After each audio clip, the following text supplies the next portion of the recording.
Today, we've got a popular guest back on the show, Ben, who's got very unique strategies, such as he made himself an Amazon carrier so that he can deliver with his own truck his FBA replenishment orders 15 minutes away from him for free.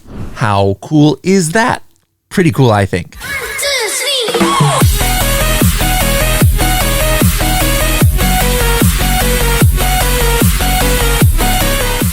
4. Sellers have lost thousands of dollars by not knowing that they were hijacked perhaps on their Amazon listing, or maybe somebody changed their main image, or Amazon changed their shipping dimensions so they had to pay extra money every order.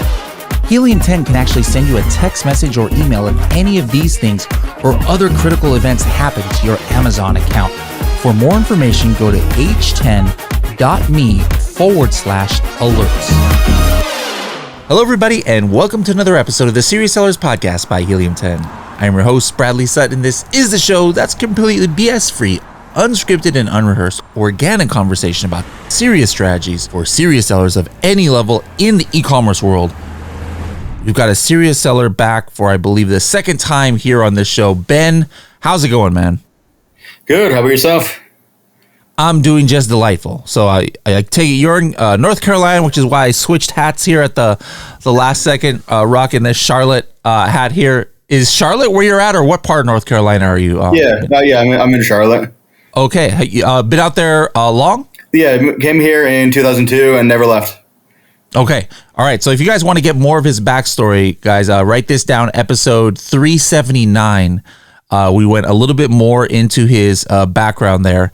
So we're not going to go too much, more into, how his superhero origin story. We want to catch up and see what cool stuff he's been working on. That was a great episode, by the way. In there, he talked about how he had a $3 million in retail arbitrage sales, and he has his cult following now in the Amazon world on the speaker circuit. A lot of cool stuff we talked about in that episode, including how to hire for your Amazon businesses and whatnot. But let's just catch up. Now we're in 2024. I think the last time you were on the show was like end of 2022, around there. So it's been full year. How was your 2023? It was good. Our big priority was expanding product lines, and then just figuring out the best ways to manage what we have so that we can grow and scale as efficiently as possible. How many employees are you guys up to now? So we have the warehouse, and then we have an international team. So collectively, we're between 60 and 70. Excellent.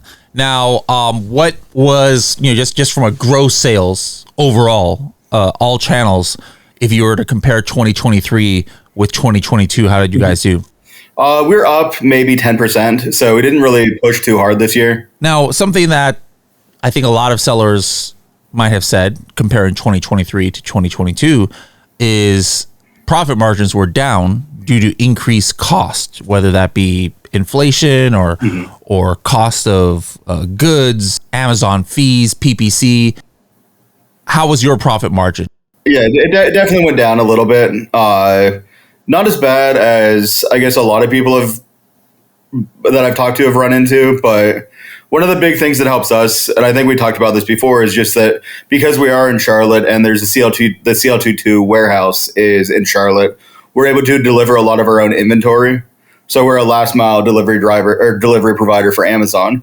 So we don't have to pay to ship inbound to Amazon. We pay somebody $15 an hour to drive a truck with 12 pallets, and they're 20 minutes from our warehouse. So as far as the inbound shipping costs and those expenses, those don't really hurt us too badly. So so you ship everything then from your manufacturing to your warehouse. Correct. And then, so that quote unquote landed cost, that ends up being your cost to Amazon as well. Essentially, yeah. How did you even know that was possible to do? Several years ago, we were about to stock out of, so as you know, we sell a lot of fourth quarter products and kind of joke toy products. And we were about to stock out of one that we sold between 800 and 1,000 units a day of, which is a fairly substantial issue. So we actually loaded up a cargo van and drove the cargo van to Amazon, talked our way through the front gates to deliver it, and they took it. And so we did that once, then we did it again, and we got through again. The third time, they're like, no, you can't do this. And so, like, okay, but somehow we have to be able to do this. So we looked into Carrier Central and figured out how we could become a last mile provider, which is incredibly easy. It takes about 15 minutes to fill out a form, and then you have to show that you can back in and out of a parking spot. Incredibly easy. But so in that January, we bought a truck, and the rest is history from there. But it came about because we were about to stock out and panicked, and we're like, well, what's the worst that can happen? So then theoretically, you can also do this service for other people. Then Right. like you would be the carrier, and then other people can just store their product at your warehouse, and then you would deliver. But for now, you just pretty much do it for yourself. Was there any kind of minimums? Like, hey, you have to have a dock high truck. It has to be this size. It has to be it has to be at least X number of pallets, or what kind of requirements was there? So basically, it had to be palletized, and it required a dock high truck. And I forget there's a code you have to send them that you get for just having a truck, so it doesn't really matter. You're going to have it anyway. But dock high and palletized products. And what we did was we looked up what the largest truck that we could buy without having to have a CDL was, which in North Carolina is a 26-foot box truck. And so that holds 12 pallets. Did you have to have like a company that's a registered trucking company or something? Nope. Actually, I had a friend who was trying to do this for some of their products because they were just the same issue where they're about to stock out and Amazon wasn't checking them in fast enough. And one of the benefits of what we do is, and this is, I don't know how long this will stay that way, so I'm probably going to jinx myself by saying it, but our stuff gets checked in faster than anybody else's. So like this year, we had stuff that we delivered in December that was checked in 3 days later. How are you able to pick that exact DC to get the stuff into when you're creating your transfer shipments? There are a number of softwares that you can use that let you pick where and direct where you want it to go to. But one of that's not something that you can do on your own just in Seller Central. Well, yes and no. It's not something that you can directly do, but typically if you're sending case packs in, they're going to try to send that to the largest distributor center nearest you, or distribution center nearest to you. At least that's what we've seen. Even before, like when we weren't using a software for it, we're sending about 65 to 70% of our case packs all went to Charlotte. So they're still trying to keep stuff, as far as the case packs, they're just sending them to the nearest large distribution center. At least that's how it worked out for us. Now, have you looked into, or do you know yet how this change to their shipping program is going to affect you, if any at all? With this whole thing where people now have to pay if they're only sending it to one location. I mean, even if that's the case, it's still got to be better. I'm assuming that you'd still choose that.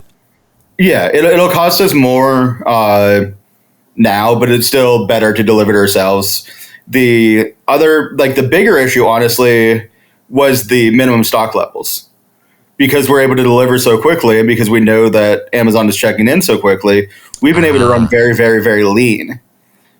And they're going to punish you now. Right. So now we're going to have to over the last month, we've been having to send way more inventory than we ever had before because we have to meet the minimum stock requirements to not get charged the added fees there. So that's honestly the bigger issue for us. Have you ever taken a look at in Helium 10, at our inventory heat maps to kind of see what they do with your inventory, once it get, day by day, and then how long it takes them to distribute? Because sure, you can get it checked in, but if everything just sits there in Charlotte for a week, and then all of a sudden somebody's in Portland and their buy box says, 2 weeks delivery date, that might be, a conversion issue for certain geographic areas. Are they getting your inventory out to the country pretty fast? Usually within 2 weeks, but it is something where there's definitely some gaps where we have been not fulfilling like the West Coast, for example, as efficiently as we probably could be. Now, what about the fact that I mean, I'm assuming you manufacture your stuff in China, India, or where you manufacture? So we have manufacturing in China, Mexico, India, Canada, the U.S., and I want to say Vietnam as well. So what about the stuff coming from Asia? The fact that you're not that you're sending it to you in the middle, not completely in the middle, but it's is it coming to the East Coast port first, or is it coming to California? We send a lot of it through Savannah, Georgia. Yeah. Okay. And so even if it wasn't going to your warehouse, is that where you're routing it? Like in the old days, if you were going directly to Amazon, it would still go to the East Coast first? We've always sent directly to our warehouse just for having the flexibility. For a lot of our products, there are varying pack sizes, and we'll repackage as needed in the warehouse to make sure that we're filling the ones that we need to. So we've always sent it to ourselves first.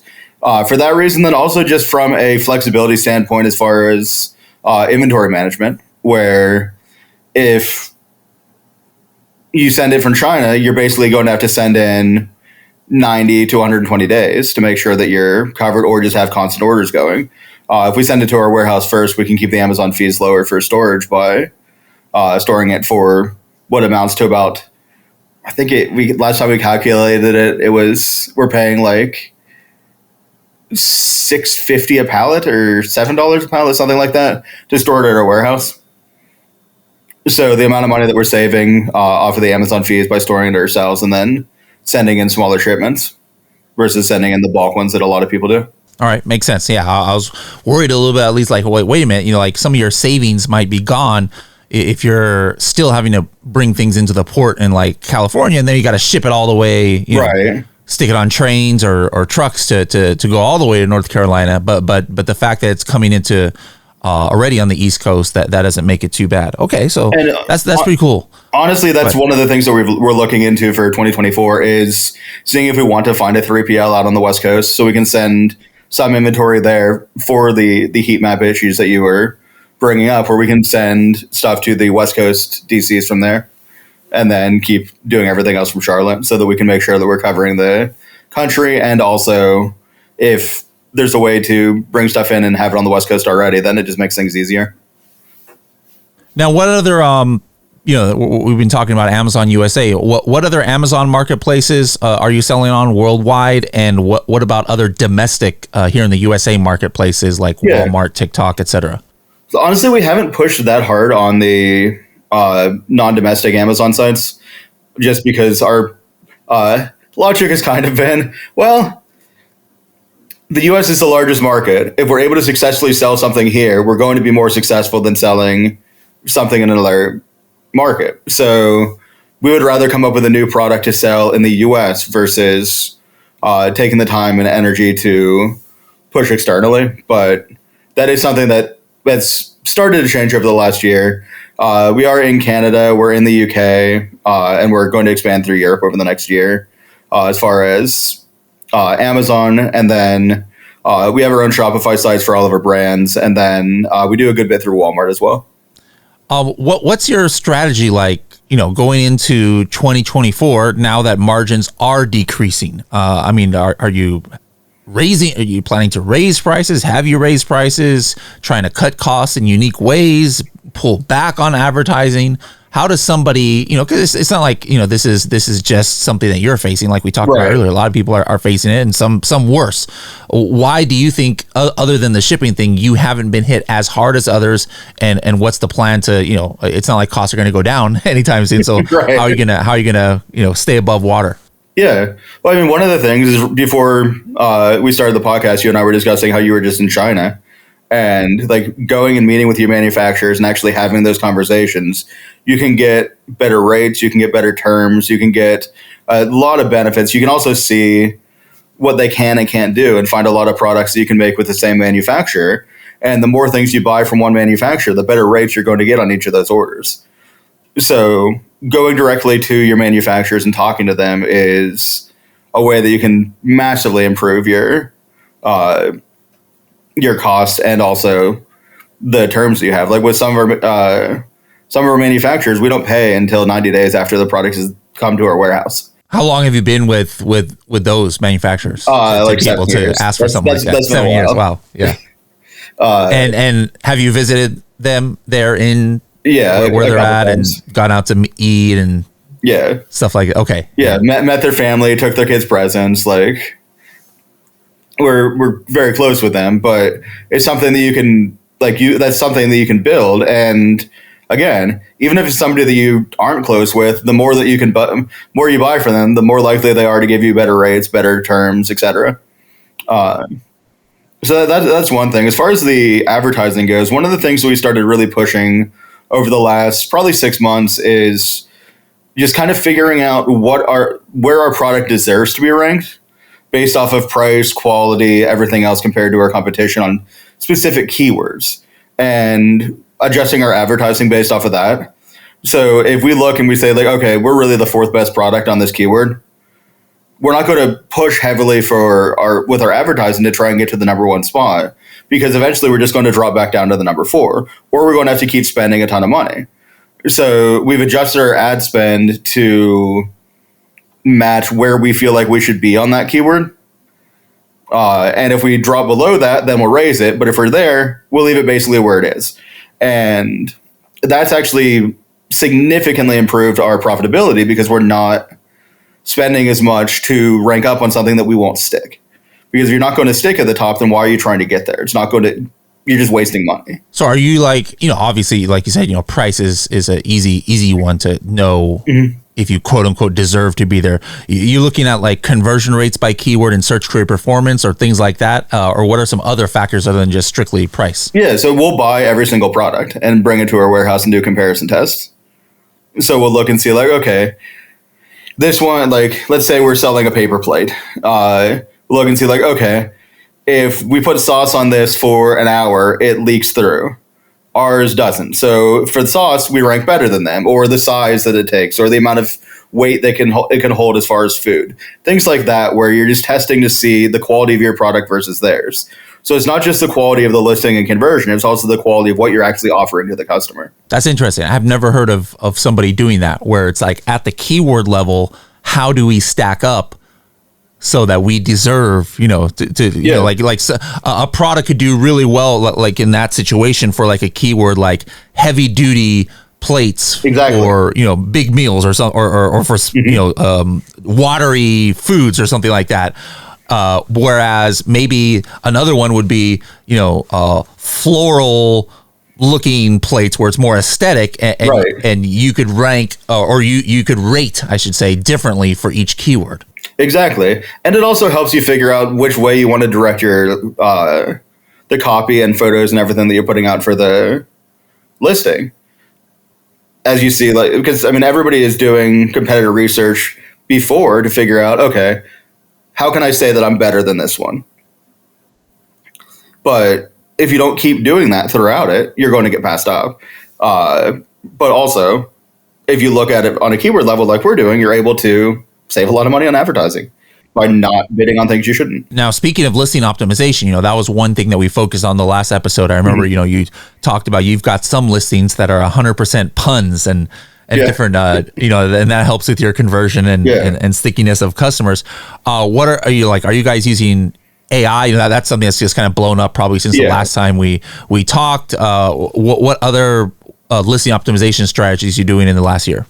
Yeah, I mean, like you said, AI is massive. I mean, the ability to identify a customer avatar immediately, to put the reviews in and extract whatever data you need to from it, with like quickly, efficiently, and to have essentially a professional copywriter write your listings for you. One of the things that I enjoy doing, which has led to some good results and some terrible results, is to pick like a few famous copywriters or famous advertisers that I find interesting, and then have them have a conversation about the product. So if you say like, these 4 people discuss paper plates and why someone would buy them, And then they go through, and the AI talks like those people and has a conversation, and you can see people who are way smarter than me discussing how they would sell it, why they would sell, or what they think people would be directly interested in, and how they would position it.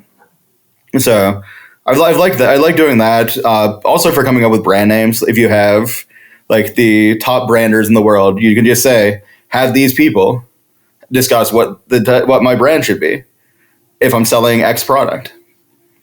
So kind of expanding outside of just saying, write me a bullet point with including these keywords with 250 characters or less, and yada yada yada. It's trying to like think outside the box a bit more to be more unique, because at this point anybody can use AI. It's trying to figure out ways to use it in ways that other people aren't yet, and especially trying to get add to what the AI is doing, add emotional language to it, because AI is okay at emotional, but not great.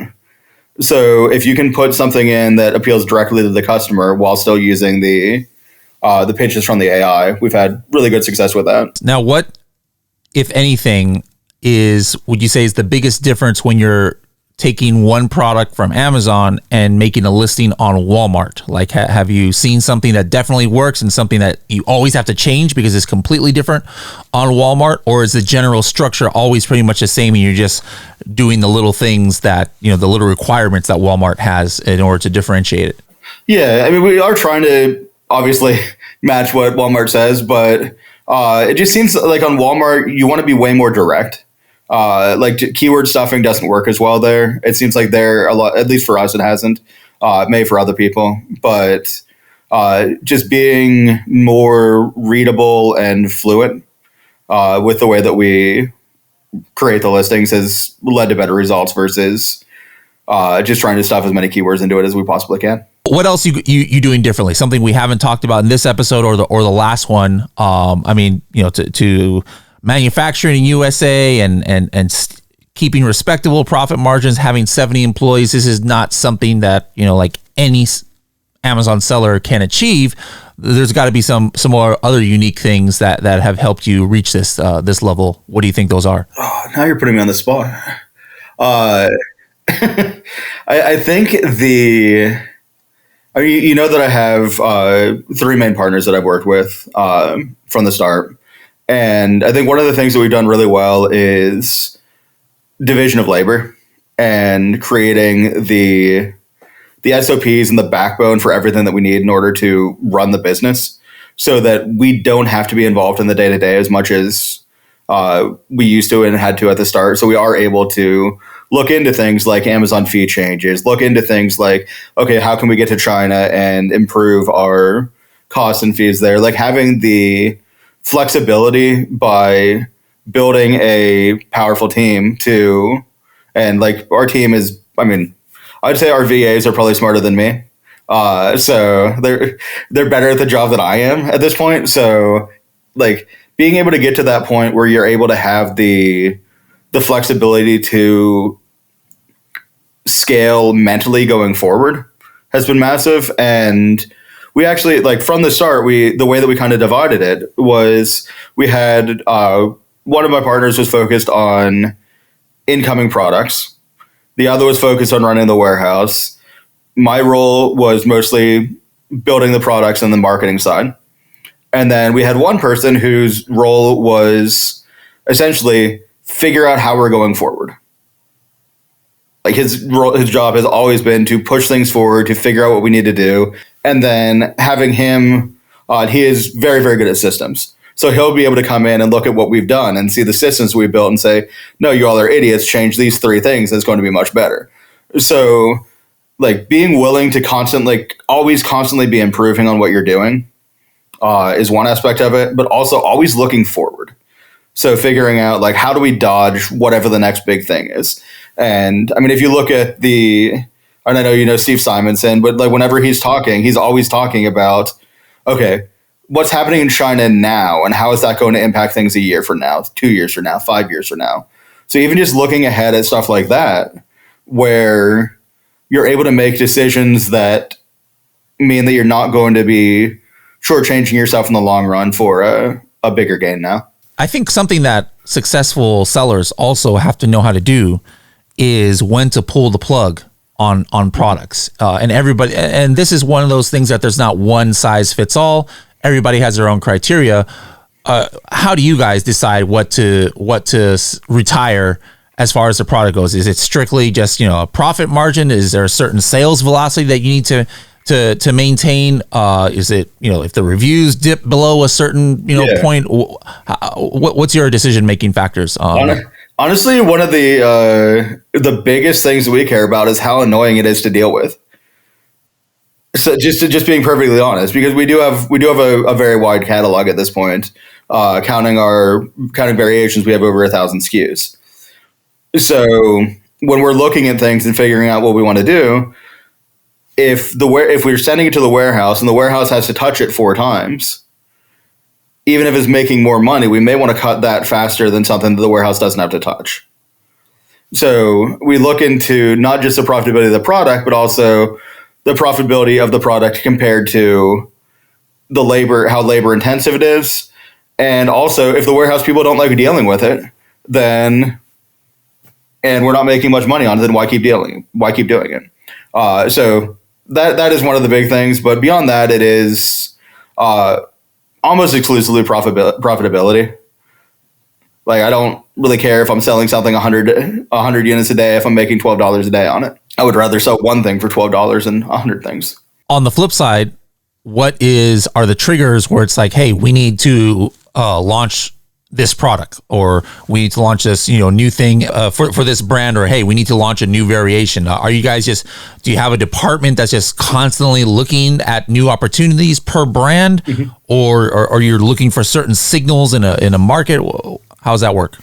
Yeah, so I mean, we do look at every single review that we get, and so if we see a lot of reviews coming in saying, "I wish this were larger," "I wish this were a different color," like the obvious things like that.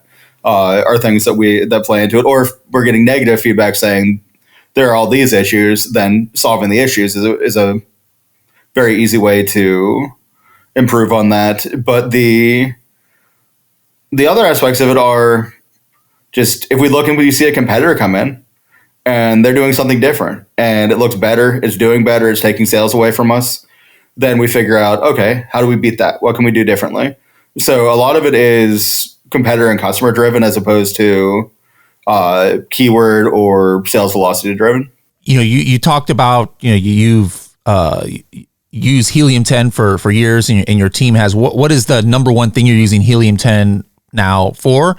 And if you were to join our product team for a few days, let's say you were to be in charge of our product team, what would be on your wish list on like how you would add something to Helium 10 that we don't have right now that would make your lives as on the Amazon side easier? The conversion rate trends for that keyword for each individual product. So if you're looking at it and you can see like, okay, this one is selling this number, this amount a day, but being able to go in and figure out if their conversion rate is moving up and down month over month as opposed to just sales moving up and down month over month. Because I think that the conversion rate is just getting more and more important. And at the keyword level, not just the overall conversion rate, but even at the keyword level. Yeah. I'm dead. That's definitely the top of my list as well. Once Amazon, makes search query performance available in the API, then that's like, to me, that's like a must have for sure. All right, so now I knew you. You were like a nationally ranked tennis player back in the day. You still get on the courts every now and then. What were your main hobbies last year? Of like, hey, you need to get away from the Amazon world and just enjoy yourself. Yeah. What were you doing? So the U.S. National Whitewater Training Center is in Charlotte. So I learned how to whitewater kayak. So I got a membership there. It's a closed course that they control the flow of the water. So it could be anywhere from a class 1 to a class 5, depending on the day that you're out there, what the rapids are going to be. So that was my kind of fun. It was a 10-minute drive from our warehouse. So go do some kayaking. And then they have Like on Thursdays, they had concerts and stuff, so you can go hang out and be around people. Now, is that just a local hobby for you? But or now that, I know you travel sometimes too, or have, when you travel, have you ever gone real whitewater kayaking? I have once, and it's way more terrifying. That's what I was about to say. That would seem a little bit scary if you're just doing it in controlled environment. Is one thing, but then to be out there, okay. Yeah, when it's based off of a controlled water flow, if you flip over, it's like, okay, I can handle this. If it's not controlled, you're like, where are the rocks? I don't know what's happening. I'm about to die. So that's not quite as good. But one of the things I've tried to do while traveling is try and go fishing everywhere I go. What were some of your cool places you've been to in 2023? Yeah, so I went to Fiji for the first time. Wow. Did you stay in an overwater, bungalow kind of thing? Sadly, no. That was I was not on an island that was conducive to that. So that'll have to be added to my next trip. That's on my bucket list, Fiji. I've never been there. Yeah, it's a beautiful place. I went to Estonia, to the Ambition event there, which I'd never been to really Eastern Europe before. So that was a lot of fun to get to go and meet a lot of the sellers there and get to explore an area and a culture that I'd never gotten to experience. So I always enjoy getting to do stuff like that. I'm trying to think of one more. I studied in Greece in college, and I got to go back there this year. So getting to go back and see what I saw in college and appreciate it a bit more as an adult from a historical perspective. Yeah. As opposed to the 21-year-old kid who's just like, they have alcohol here. I need all of it. Yes. Your priorities are a little bit different at that age, I think. So getting to go on an adult trip there was a nice change. Before we get into your final strategy of the day, if people wanted to reach you or find you on the interwebs, how can they find you out there? Facebook is probably the easiest. It's just Benjamin Weber, and I think I don't have a picture of myself there. I think it's a picture of the Frank Lloyd Wright Falling Waters house. So if you see a Benjamin Weber with a house, that's probably me. Now we're at the stage where we ask for your 30 or 60-second tip. You already gave us a doozy. With that, looking at how you rank at the keyword level as far as how you deserve to rank. So do you have another one for us? I mean, obviously everybody's talking about AI now, but using that within your product development to expand on what you're doing. So one of the things that we used to do with our entire staff was every day as a kind of learning mental training exercise, say, what are 10 things that you would pay $50 to never have to deal with again? Then we look to see if we can make products out of those. And so we had this massive list of thousands of these. Now we do that with AI.